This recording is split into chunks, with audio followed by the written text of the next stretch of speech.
Hello and welcome to the final episode of DormSports for this season. Final edition. Here we go. As always, I'm Adam. I'm Andrew.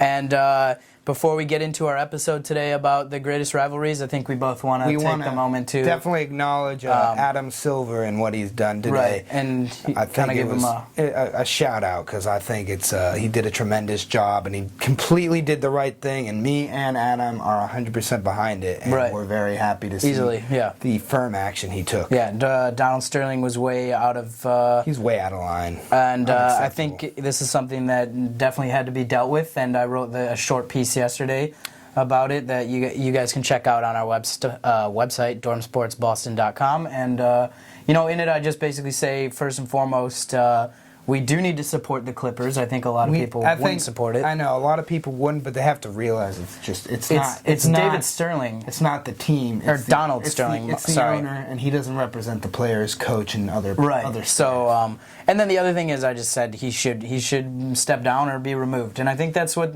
we're on track to do, but obviously that kind of behavior and comment is unacceptable. Yeah, but anyways, good job, Adam Silver. Yeah. So now to get on to the show, we got a great fun one for you guys today, just something fun for us to do as well because it's our last show, so we're going to do kind of talk about the greatest rivalries in all of sports. But starting off, Andrew, why don't you give us some factors as to what makes a rivalry a rivalry? I think what makes a rivalry, or a really good rivalry is the fans, the history. I think the distance, like the proximity of where the teams are, and I think obviously the talent. Now, I think the history probably between teams is the most important thing. From that, it starts out. It branches out into all the other things because that's the start of something where it turns into something even bigger. Where then you get fans catching onto it. You get to see where the location is, and you probably get more talent in just because of these rivalries. I think history, and a perfect example is the Red Sox-Yankees. Right when the Sox traded Babe Ruth to the Yankees. And, of course, Sox had a miserable 86 years after they did that.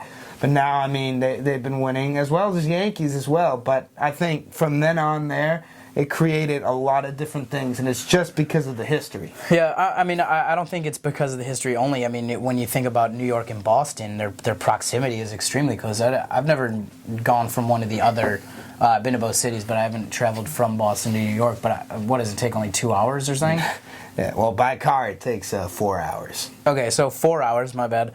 But still, 4 hours is not far. The states are right next to each other, and I would say that you also have two of the most talented teams. Oh, yeah. I mean, the Yankees have 27 World Championships. That's the most over anyone. And the Red Sox Sox got 8. Yeah. Yeah, I mean, they still have. It's still a good amount. The Yankees still have an absurd amount. But I think there's like a difference of 19 there.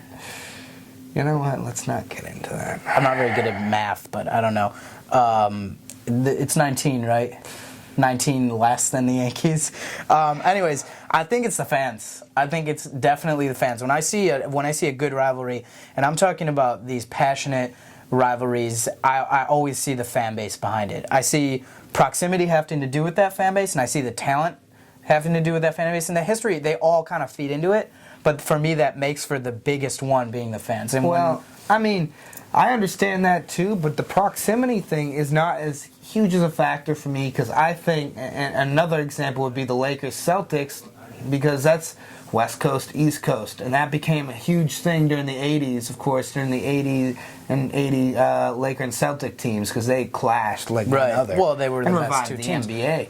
But I don't know if, look, I mean, I'd still consider the Lakers and Celtics rivals. But when you're looking at the greatest rivalries and the ones that, like you said, history, the 80s, that's not very mumuch history. Oh, that's a lot of history. Well, compared to the Yankees, I mean, when did Babe Ruth get traded? 1919? Yeah, I think so, actually. And the other teams that we're looking at have been playing forever. I mean, when I look at, rivalries, and when I talk about the fans and proximity, I think about college football, and I think of obviously Auburn, Alabama, same state, Florida State, both in Florida, Georgia Tech, all those, Ole Miss, Mississippi, and then a huge college football rivalry. I know we have to talk about it because Dom will kill us if we don't, but I know. Michigan and Ohio State.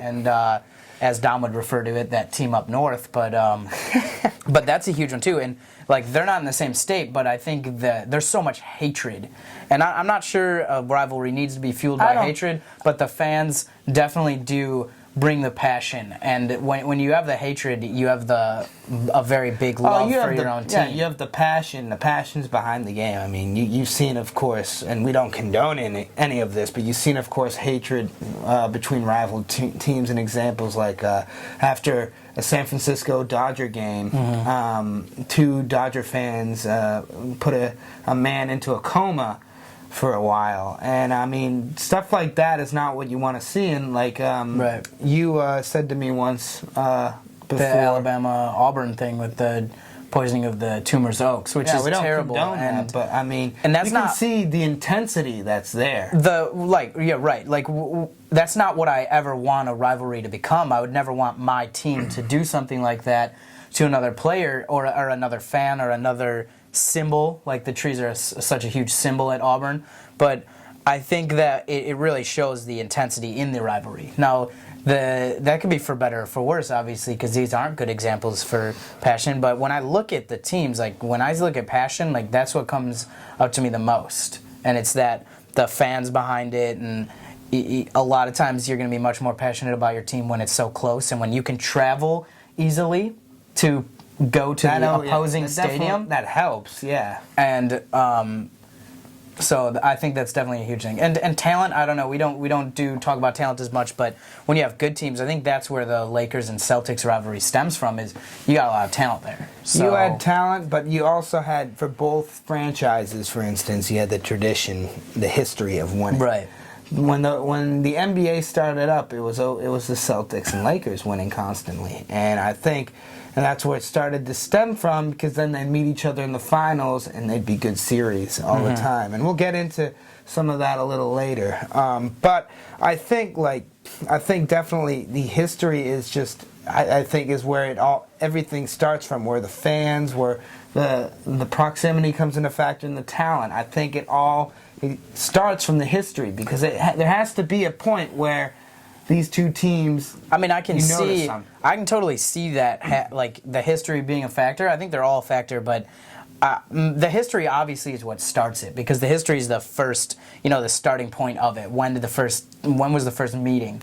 But I think really, if you were to look into the history of that first meeting, you'd see a lot of animosity between two fan bases that really starts. And obviously, we talked about before so much that fans really fuel the players. When you've got that animosity between fan bases, I don't know if you can really beat that. I don't know if you can argue against that. So, yeah, but I mean the animosity that the fans have is it like you said, it starts from the history. I think it's because these two teams are really competitive, and they keep not fighting, but they keep battling it out against each other and having and I mean you never can tell when who's the better team sometimes. And I think that's where the fans start to grow more and more dislike towards another team, because they're better and taking wins away from their team. Right. But we're going to take a quick little break here, and when I come back, I'm going to ask Adam, what are the best rivalries between athletes in sports? Hello and welcome back to DormSports. Right before the break, I was going to say to Adam, now what are the greatest single or athlete rivalries in sports?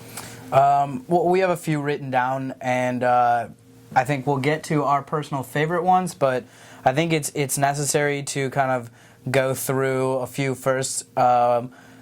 Muhammad Ali versus Joe Frazier, I think, is a big one. That's a big one. They fought 3 times. Joe Frazier won the first meeting, and it's significant because he handed Ali his first loss, and I think that's big too. Ali did go on to win the next 2, but they were classics, and I think we acknowledge why Ali is really great because of how great Joe Frazier also was. Right. So, and then I think the second one you had on here was Federer and Nadal. Oh man, I love tennis. I'll tell you that much. We know that. I mean, Federer and Nadal it was a great rivalry, right? As of lately, Nadal has been absolutely dominating. Right. Federer still has more Grand Slam titles than him, and it's always fun to watch, especially that one Wimbledon which was 4 hours and 48 minutes. It was one of the greatest matches I've ever seen in my life. Right. The third one we have, and these are in no order. We'll get to our favorites in a second, but the third one we have on here is Kelly Slater versus Andy Irons, a surfing a rivalry. And as you guys know, I'm a pretty big surfing fan, but Kelly Slater Kelly pretty much dominated the sport for a while, and then in 2003, Kelly decided not to retire from the sport, largely because of Irons, a very young kid from Hawaii who was just unbelievable surfer, had quite a different style than Kelly, and kind of a free spirit, which unfortunately led him to his death, and very sad. Tragic. Yeah. But for a while, Kelly and Andy kind of battled each other at the big events in the Pipe Pro, which is the last event of every year, which a lot of times it'll come down to that. And Andy took some world titles away from Kelly, which is very difficult when you look at Kelly, who at the time was younger, maybe had six. I believe he had 6 world titles, which is still amazing. It's amazing. But now he's got 11, and he's still surfing strong at 42, I believe, 41 or 2. 40. I'm not 100% sure, but that's one of my favorite ones. So sad that Irons was taken away from us at such a young age back in 2010, but he definitely made the sport so much fun to watch. He made it a great sport. And then another rivalry, and it's sort of a new one. Yeah. Is LeBron versus Kevin Durant. Agreed.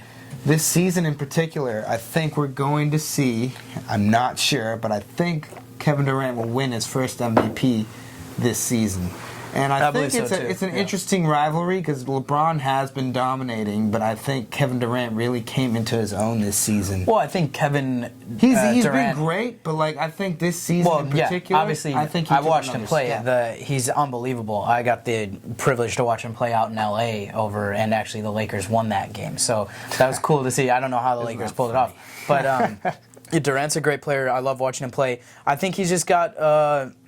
He's tired of being second, and he did that commercial last year where I think he was always second. And no, it's not fun to be number 2. He's thought of as number 2 right now. LeBron's got 2 championships now over him, and he's got a couple MVPs under his belt, which Durant doesn't have any of. But I think that could be changing. And all right, so now what is your favorite? I know you've got your favorite. I got my favorite, and that would be Larry Bird versus Magic Johnson. Right. I think this one is really interesting. It dated back to their college days where, unfortunately, Larry Bird's Indiana State lost to Magic's Michigan State.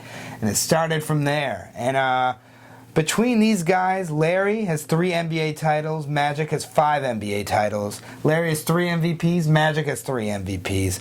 All-Star games, Larry has 12, Magic has 13. Finals MVP, Larry has 2, Magic has 3. The list goes on. And these guys have been really head-to-head. And the Lakers, of course, though, when they played the Celtics in the championship during Larry and Magic's era, the Lakers were 2-1 against them. Still think the Celtics should have had the third one, but oh well. But I think they really basketball was fading at the time, and their rivalry really brought the sport back, and it really created this East Coast West Coast and I think it really, they are the reason that we have this Lakers Celtics rivalry now. Those guys were just two of the best players ever. They were so competitive and cutthroat with each other, and they wanted nothing more than to win always. Now, I know you have your favorite rivalry, of course, which is also a tremendous rivalry. Right, and everybody knows I'm such a big golf fan. But I think my favorite rivalry between 2 athletes has got to be Arnold Palmer and Jack Nicklaus.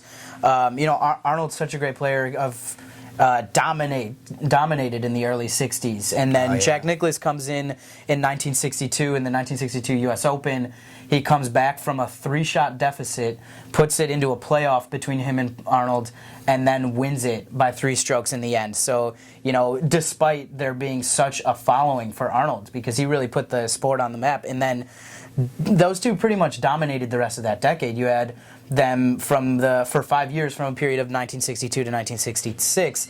Nobody else won a green jacket at the Masters besides them two. I know that. Besides the two of them, impressive. So and then you have another fact was that they finished 1-2 in a major 5 times. Jack taking 3 of the 5 and Arnold taking the other 2. And I think, overall they really put the sport on TV. They made it a lot more popular. And even today, golf is such a, I guess civil would be the word.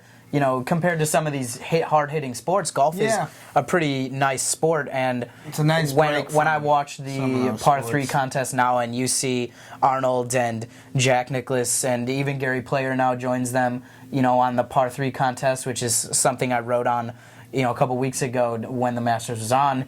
It's just a beautiful thing to watch. These guys who had this pretty heated rivalry between the two of them when they were younger, and now you see them playing the par 3 at Augusta, and they're the honorary starters, and it's fun to watch. It's funny. They're very comparable to, I think, also Larry and Magic. But now let's also talk about. Well, I think we should take a quick break first. A quick break. Okay. Yeah. We'll take a quick break, guys, and when we come back, we're going to talk about the best team rivalries. Yeah, we'll talk about, I think, each of our personal top 5s. And our personal top 5. So let's do that after the break. Hello and welcome back. We got our last section for you. We talked about a little bit before about our personal favorite athlete rivalries between 2 athletes and a few other notable ones, but now we want to talk about the big part here, and that is the rivalries between teams. And I think this becomes what most people think about when we think of a rivalry, because our sports, we really follow our team. So we both did top 5 lists, and we'll have a top 10 list that we both work on for the article with a little bit more in-depth analysis. But for the show right now, we want to just run through. Let's start from 5 and go down. What's your number 5 here? So my number 5 here, I have the Bruins versus Montreal. I think that rivalry, it's always super intense when these teams play each other, and I think it adds on to it a little more because it's sort of the U.S. versus Canada, right? And that even creates more tension, I think, between these teams. My number 4, I have Duke versus UNC. Those basketball games have been crazy between those two teams, and they've always. Especially, they had a lot of wins. At my number 5, I have Duke, North Carolina. I think just the 2 coaches, you got Roy Williams on North Carolina and Mike Krzyzewski, Coach K at Duke, and I respect both of them so much for what they've been able to do. But you got 2 legends and 2 legendary programs too that really. And they're always able to recruit top-end recruits every single year. And even so, I think what makes a rivalry is when one of the sides of the rivalry is struggling, when they're able to play and beat the other side. I think that's huge. And we've seen North Carolina struggle the past couple of years, haven't been at the top as much, but when they play Duke, they're playing Duke. There is no other part of it, so you have to play your hardest. And how about your number 4? My number 4 is Chicago Bears versus the Green Bay Packers. I didn't really want to say it, but I don't know why you'd want to live in Green Bay. It's kind of cold, and it's a lot colder than I think Chicago. People could argue the same thing in Chicago. All right, okay, maybe not the best argument, but just the thing about the Bears and the Packers is football has got that passion behind it, and when I see the Bears and Packers play, it's like now both teams are very good right now. Packers. Won in 2010. Squeak by them. And the Bears have. Yeah, I think the Bears are coming into their own now. I've had my own opinions on Cutler, and I've come to support him, and I've come to support the Bears. Has their own opinion on Cutler. Yeah, I come to support him, which I have to because he's going to be my quarterback. They're both great franchises, and they've both. And you see the intensity during the games. When they play each other, each team always wants to win. Right. They give their all. And a lot of times the stakes are very high. Like the Bears had to win last year to get in the playoffs. The Packers had to win. Whoever won got in the playoffs. And, there was one play that was absolutely ridiculous where the Bears just kind of sat and watched the football when it was a fumble. And the Packers ran in for a touchdown. So there was a little bit of an issue there. I kind of remember that, actually. I think you even said something about who do you got for your number 3? My number 3, have to go with Celtics-Lakers. Celtics 18 championships, Lakers 17 championships. These guys have played each other in the finals more than any other team in the NBA. I think just also, I mean, what I said before, the Larry Bird, that helped even increase the rivalry. I mean, but these two teams have always been going at it, and there's always, every time they even play in the regular season, it's like a playoff atmosphere. Right. Even this year, even though they weren't good. Well, with the success they've had, you know, they're the poster boys for each side of the league. So, you know, they're going to always be the teams that you're going to say, you know, where are they at the end of the season? Now, obviously, both struggling seasons this year, but still very big. That's still very big. How about your number 3 here? Number 3, I have Michigan versus Ohio State. I think this is one of my favorite rivalries in college football. Now, I mean, as you know, I'm more of an SEC fan, so I love all those rivalries as well. But when I really think of a big rivalry, and I see the hatred, this one's got the hatred in it. You've got that team up north. Agree with you. They don't even call Michigan. Yeah, that team up north. They I don't even know what Michigan calls Ohio State, but I don't know. You saw in the last year, Michigan, a struggling season, Ohio State on their way to a national championship run, which fortunately got broken up by Michigan State. Thank Michigan State so much. But anyways, one of the players, they get into a fight. One of the Ohio State players gets ejected. This is at the Big House in Ann Arbor. And he gives 2 middle fingers to the crowd. I think that shows you. Now, I don't ever think that's good. I don't ever think that. That's not a very classy move. I don't condone that at all. But I think that shows the rivalry. Now, I see interesting choice at number 2 for you. My number 2 choice is, Michigan, Ohio State. I have to agree with you. I think it's just, every time these two teams play, it's like a bloodbath. It is. They hate each other. They hate each other. This history there, the fan bases, they want to come at each other's throats, and there's no way they want to let the other team sniff a chance at winning. They don't want to just beat the team. They want to beat them bad every time they come out and play each other.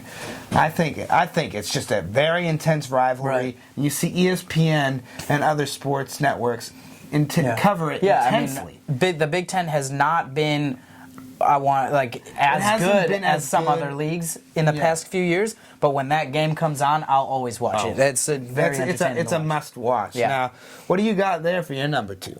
I have Yankees Red Sox at number 2 here, and so I think it's a big rivalry, but again, it kind of plays in. This is one of my favorite rivalries. Obviously, I'm a Yankees fan. You know, my papa's been a Yankees fan forever, and whenever we went over to my papa's house, and you know, he'd be like, "Oh, you can't have rice if you don't watch the Yankees or root for the Yankees." So it's just been embedded in my mind, and I went to you can't have rice. That's almost. Well, my nana makes the best rice, so you know, fair enough. When she's making rice, I want to eat rice. I usually have the biggest plate. I could just eat out of the rice bowl. I don't think my parents would be too fond of that or any of the other guests. But anyways, it's just something for me, and now being in Boston, like, it's kind of cool to see the rivalry, and I have the utmost respect for the Red Sox and everything, because, you know, my papa always told me, he always said, he's like, root for your team, don't hate on the other team. And there's a ton of hatred between these two teams. My dad said the same thing. Right. He's like, you know what? You can dislike the Yankees, Andrew, but just don't hate them. You don't want to hate something. And you know what? You can want them to lose, but I want them to lose. But, you know, it's funny you mentioned they're your number 2, because I actually have them as my number 1. And being from just outside of Boston and going to Red Sox-Yankee games, it is intense. Especially if there are Yankee fans in the crowd, they will get heckled. Non-stop. Oh, I'm sure. I mean, the batters who come up to the plate will just get at White Sox games with Yankees gear on. So I mean, but especially in Fenway. And I'll say, probably the most intense Yankee Red Sox game I ever went to was 2004, Game 4 of the ALCS, when the Red Sox started their comeback against the Yankees. That would have been unbelievable. That was a really crazy and intense game, and that atmosphere was so wild. And I just think these guys also come against each other. And they've got the proximity, they've got the history, they've got the talent. Yankees have a little bit more talent.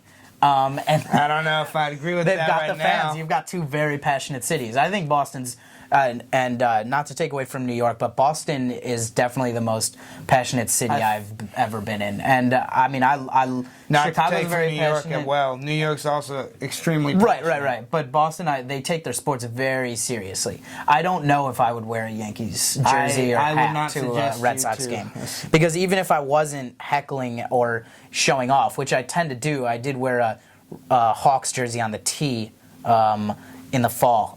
Some lady told me they wanted to throw me off the tee.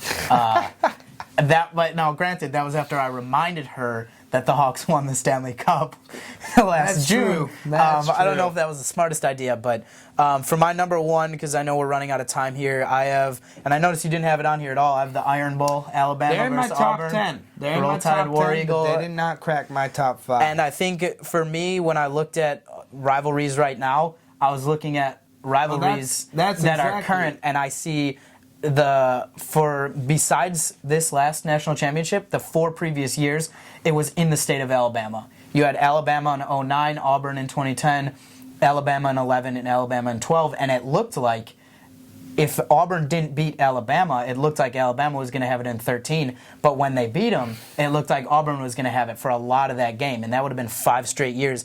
I think the Iron Bowl this year, as much as it was a little bittersweet of an ending, because I do like Alabama a little bit more, but I love watching that was football. an insane ending. That was the best football game I've ever seen. That was one of the But craziest endings I've seen. I agree with you. I mean, both fan bases, like we said earlier in the show, Yeah. they dislike each other. And we'll have the history's there too. Oh, certainly. I think it's a great rivalry. right, But, and we'll have our top 10 that both of us work on in the article. And yeah, please check that out.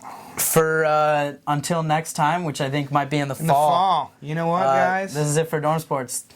right, it's kinda this is sad. sign off. Yeah, thank All right. you. Thank you Just very quick much. Thank you so much. And Thank you to all obviously- our followers and everyone who supports us, family, friends, and professors. We Yeah. greatly appreciate it. Yeah, huge shout out that we can't thank enough Professor Fay and Dean McKnight for making you this so much. opportunity possible. We owe you guys so much, and such a huge thank you to you guys. So, but to all you fans out there, we'll see you next year. And We'll see you in the fall, all right? And go Hawks. Go Bees. Go Hawks.